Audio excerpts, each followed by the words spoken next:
Dobar dan i dobrodošli u našu virtualnu učionicu na otvorenom. Danas se igramo crtama.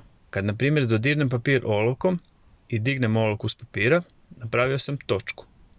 Ako prislonim olovku na papir i počnem tu točku pod navodnicima voziti po papiru, nastaje linija. U biti možemo razmišljati o crti kao o točki koju mičemo po papiru. Crta nastaje i ako točke nižemo jednu za drugom s dovoljno malim razmakom. Iako su to u biti točke, oko to registrira kao crtu. Crta ovisi o materijalu s kojim ostavljamo trag, olovka, flomaster, kist, pero. Tu govorimo o karakteru linija, dijelimo ih na tanke, debele, duge, kratke, oštre, zaobljene. Osim karaktera, možemo govoriti o crtama po toku, što znači kakav je smjer crta. Linije po toku mogu biti ravne ili zakrivljene. Te zakrivljene možemo raditi s nekim pomagalom ili prostoručno. Linije po toku još mogu biti otvorene ili zatvorene. Zatvorene su one koje tvore neki oblik, odnosno pravilnu ili nepravilnu plohu. Razlikujemo još kaligrafske crte, rađene prostoručno, ili euklidske crte izvedene tehničkim pomagalima.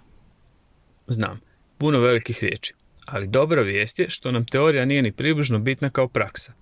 Danas imamo priliku za igranje crtama i za istraživanje kakve sve crte mogu biti, kakav sve trag u obliku crte možemo staviti na papiru.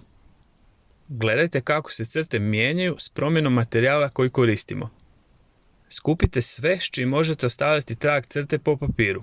Olovke, kemijske olovke, pera, nalipera, flomastere, kistove i radite puno različitih crta. Na primjer, kistovi mogu biti širi i uži, to jest oni koji imaju vrh i oni koji su ravno rezani.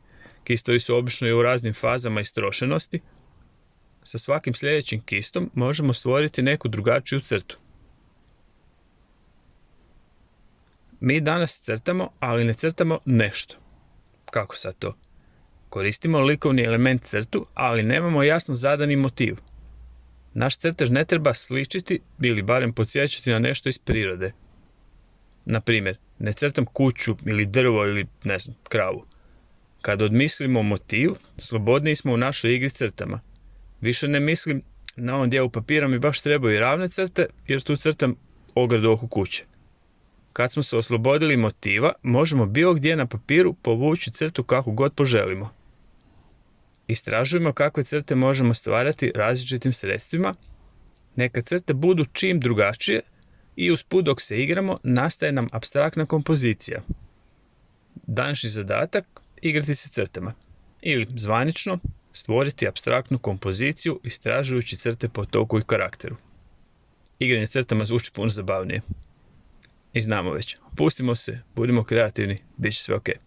Sretno!